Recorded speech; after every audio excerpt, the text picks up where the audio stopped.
প্রেশারের ওষুধ থেকে অ্যালার্জি, বমির ওষুধ, গুণমানের পরীক্ষায় ডাহাফেল নামি ব্র্যান্ডের ১৪৫টি ঔষধ।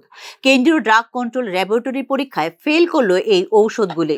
অন্যদিকে বিভিন্ন রাজ্যের ড্রাগ কন্ট্রোলের পরীক্ষায় পাশ করতে পারল না ৯৩টি ঔষধ।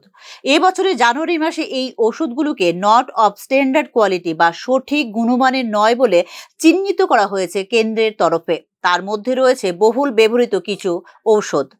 গ্ল্যানমার্ক হেলথ কেয়ারের অত্যন্ত প্রচলিত রক্তচাপ কমানোর ওষুধ টেলমা এম, অ্যালকেম হেলথ কেয়ারের বমি বন্ধ করার ওষুধ অনডেম-4 রয়েছে তালিকায়।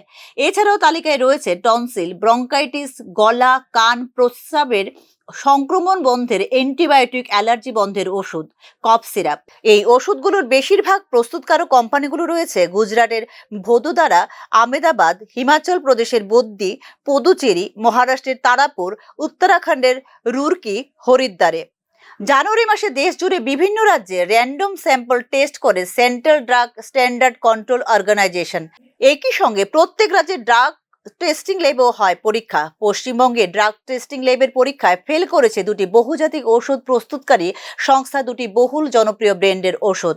একটি হলো টেলমিসার্টান, যা হার্টের সমস্যায় রোগীদের দেওয়া হয়।